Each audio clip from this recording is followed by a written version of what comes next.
موٹاپے کا علاج ہے، پرانی قبض کا علاج ہے، السر بواسیر پرانی کا علاج ہے۔ ہاں جو بلڈ پریشر سے تھک گئے ہوں، میرا ٹوٹکا یہی استعمال کریں، بلڈ پریشر کا علاج ہے۔ پرانا ٹائیفائڈ جب بگڑ گیا ہو، ہر عصر کی نماز یعنی دن ڈھلتے بخار آتا ہو، یا پھر ٹائیفائڈ کا بار بار حملہ ہوتا ہو، اس کا لاجواب علاج ہے۔ پانی میں گھول کے استعمال کریں، گرم دودھ میں گھلوا کے۔ پرانے بخاروں کے لیے میں نیم گرم دودھ میں اس کا ایک بڑا چمچ نیم گرم دودھ میں استعمال کراتا ہوں صبح شام، پرانے بخاروں کے لیے۔ ایسے لوگ جو گرمی میں رہتے ہوں، ایسے لوگ جن کو بہت اعلیٰ غذا نہ ملتی ہو، ایسے لوگ جو گرمی میں تھک گئے ہوں، ان کے لیے پانی میں یا یہ میں نے شکر رکھی ہے ساتھ، اس شکر کے ساتھ استعمال کر سکتے ہیں، بہت بہترین۔ یہ گرمیوں کا مشروب بھی ہے، یہ سردیوں کا ساتھی بھی ہے، یہ صحت کا راز بھی ہے، حقیقتاً راز ہے اور بہت زبردست راز ہے۔ میں نے اس کو کہاں نہیں استعمال کیا۔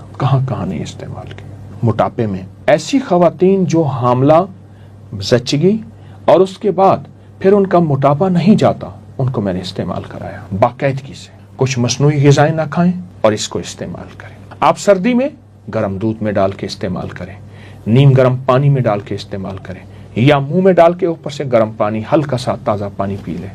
آپ گمان نہیں کر سکتے یہ کس مرض کا علاج ہے۔ اچھا نا، اس کا ایک ذرہ کیا کرتا ہے، یہ چربی کو اپنے ارد گرد لپیٹتا ہے۔ وہ چربی احتجاج کرتی ہے، نہیں میں نے اس جسم میں رہنا ہے، اس نے بد پرہیزی کی ہے، مجھے جسم میں داخل کیا ہے، چکنائیوں کو، چربیوں کو، کولیسٹرول کو، فلاں چیز کو۔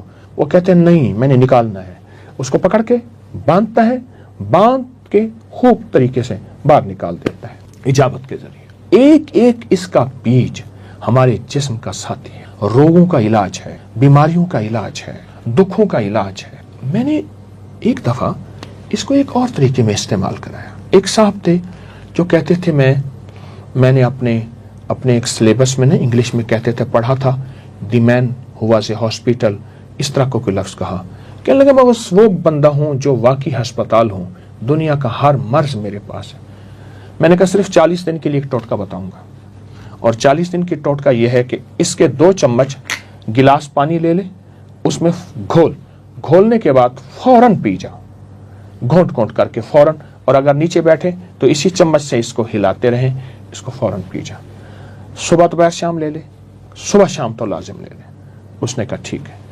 آپ سوچ نہیں سکتے کہ وہ صرف 2 ہفتوں کے بعد اپنی آدھی گولیاں چھوڑ چکا تھا، بہت دوائیں کھاتا تھا، اور 3 ہفتوں کے بعد وہ چوتھائی گولیاں، اور 4 ہفتوں 5 ہفتوں کے بعد غالباً 40 دن کے بعد اس کی گولیاں چھوٹ گئیں، اس کی دوائیں ختم ہو گئیں۔ جو بیماریوں کا محور مرکز بنا ہوا ہے، جس کے ارد گرد بیماریاں، روگ، تکلیفیں ہیں، اس کے لیے بہت لاجواب ایک اور فائدہ بتاؤں گا۔ صدمات کا علاج ہے، ٹینشن کا علاج ہے۔ جس کو کسی عزیز اس دنیا سے رخصت ہو گیا، یا طلاقیں ہو گئیں، یا کوئی حادثات ہو گئے، جس سے دماغ معوف ہے، جس سے دماغ طاقتور نہیں، جس سے دماغ ختم ہو چکا ہے، دل کی دھڑکن ہے، چھوٹا سا بھی دھماکہ ہو تو دل کی دھڑکن تیز اور جسم کانپنے لگتا ہے، اس کا بہترین علاج ہے۔ آپ شکر کے ساتھ گرمیوں کے علاوہ گرم دودھ میں پئیں، یا سادہ پانی، نیم گرم سادہ پانی کے ساتھ استعمال کریں۔ یہ صدمات کا علاج ہے، حادثوں کا علاج ہے، شوکس کا علاج ہے، اور بہت زبردست علاج ہے۔ اس کو سمجھیں اور اس کو غور سے دیکھیں۔ اس کا آپ ایک دانہ اٹھائیں، اگر آپ کے پاس مائکرو اور کوئی دوربین، خوردبین ہے تو آپ اسے دیکھیں، اس کے ایک دانے میں صحت کی پوری تحریر لکھی ہوئی ہے، صحت کی پوری تحریر لکھی ہوئی۔ تو اس کے اندر تو شفا ہی شفا ہے، راحت ہی راحت ہے، عطا ہی عطا ہے۔ کچھ زیادہ عرصہ نہیں گزرا، میں بیٹھا تھا تو ایک صاحب دور سے آ رہے تھے، قریب آئے تو میں انہیں پہچاننے میں محنت کرنے لگا، کوشش کرنے لگا کون ہے، اور قریب آئے تو میں نے پہچان لیا، ان سے ملا۔ وہ تو گوشت پوست کا پہاڑ تھا۔ وہ موٹر سائیکل بائک پہ جب بیٹھتا تھا، آدھر ادھر لٹکا ہوا ہوتا تھا، آدھر ادھر، اور اگر تھوڑا سا ادھر لٹک جاتا تھا تو خود ادھر گر جاتا تھا۔ پوچھا یہ کیا کیا؟ مجھ سے کہنے لگے میں نے کوئی 3 4 5 کلو بلنگو کھایا ہے، تخم بلنگو، یہ میرے سامنے پڑا ہے، یہ میں نے کھایا ہے۔ کیسے کھایا ہے؟ کہ بس ایسے 2 چمچ لے کے نا ایسے پانی میں فوراً گھول کے رکھتا نہیں تھا، پی لیتا تھا صبح، کبھی دن میں 3 دفعہ، کبھی دن میں 2 دفعہ، کبھی دن میں 4 دفعہ۔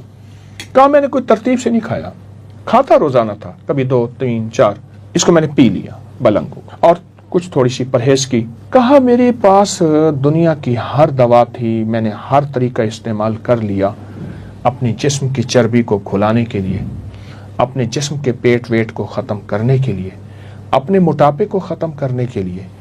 جو بلنگو نے میرا ساتھ دیا وہ کسی نے ساتھ نہیں دیا۔ آئیں اس سے دوستی کریں، آئیں اس سے اپنی نظروں سے دور نہ کریں، اور انشاءاللہ صحت مند زندگی اور باکمال زندگی کو اپنی زندگی کا حصہ۔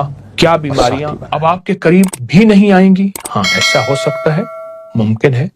موت کا انتظار کرنے والوں کے لیے امید کی ایک کرن اور انوکھا راز، رجال الغیب کے بادشاہ کا عطا کردہ ایک عمل۔ جسم سے بیماریوں کو نچوڑنے والا ایک عمل دینا چاہتا ہوں، اور وہ میرا نہیں ہے، تجربات، مسلسل تجربات، پھر مسلسل تجربات کے بعد سالہ سال اور صدیوں سے آزموتا ہے۔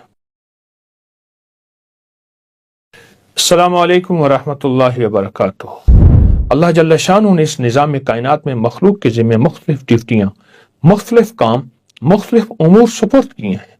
بارش برسانے کے لیے فرشتہ مقرر کیا، روح قبض کرنے کے لیے فرشتہ مقرر کیا، وحی لانے کے لیے بھی ایک فرشتے کا انتخاب کیا، یہاں تک کہ انسانی آنکھ کی حفاظت کے لیے ایک نہیں کئی فرشتے مقرر کیے۔ اس طرح اللہ جل شانہ نے انسانوں سے بھی کچھ لوگوں کا انتخاب فرمایا جو اس دنیا میں اس کی منشا اور حکم کے مطابق مختلف امور سر انجام دیتے ہیں، مخلوق کی خدمت اور داد رسی کرتے ہیں، لوگوں کو مشکلات اور مسائل سے نکالنے کا طریقہ بتاتے ہیں، بھٹکے ہوئوں کو راہ دکھاتے ہیں۔ ہاں، اللہ یجتبی الیہ من یشاء، قرآن کہتا ہے اللہ جسے خود چاہتا ہے اپنے حضور منتخب فرما لیتا ہے۔ آج آپ کو اللہ کے انہی خاص بندوں میں سے ایک ہستی جنہیں رجال الغیب کا بادشاہ کہا جاتا ہے، ان کا ایک واقعہ سناؤں گا، ان کا ایک خاص عمل عطا کروں گا، اور وہ جس سے انشاءاللہ آپ کو زندگی میں راحتیں، خیریں، خوشیاں اور برکتیں ملیں گی۔ یہ رجال الغیب کون ہیں؟ آئیے رسول اللہ صلی اللہ تعالی علیہ وسلم کے کچھ فرمان اس کی حقیقت جاننے کے لیے پڑھتے ہیں۔ حضرت ابو قلابہ بیان کرتے ہیں نبی کریم صلی اللہ علیہ وسلم نے فرمایا میری امت میں ہمیشہ کچھ لوگ ایسے ہوتے ہیں جو اللہ سے جب بھی کوئی چیز مانگتے ہیں اللہ انہیں عطا فرما دیتے ہیں، انہی کے ذریعے ہماری مدد کی جائے گی، انہی کے ذریعے تم پر بارش برسائی جائے گی۔ اور راوی بیان کرتے ہیں میرے خیال میں آپ نے یہ بھی فرمایا کہ انہی کے ذریعے تم سے مصیبتوں کو ٹالا جائے گا۔ اس حدیث کو ابو داؤد، ابن مبارک، ابن راشد نے بیان کیا، اور حضرت عبداللہ بن عمر رضی اللہ تعالیٰ فرماتے ہیں آپ نے فرمایا ہر صدی میں میری امت کے بہترین لوگ 500 ہیں اور ابدال 40 ہوں گے، بس نہ تو 500 میں کوئی کمی واقع ہوگی نہ 40 میں۔ جب کبھی کوئی آدمی ان 40 میں سے فوت ہو جاتا ہے تو اللہ جل شانہ 500 میں سے کسی کو اس کی جگہ پر بدل دیتے ہیں۔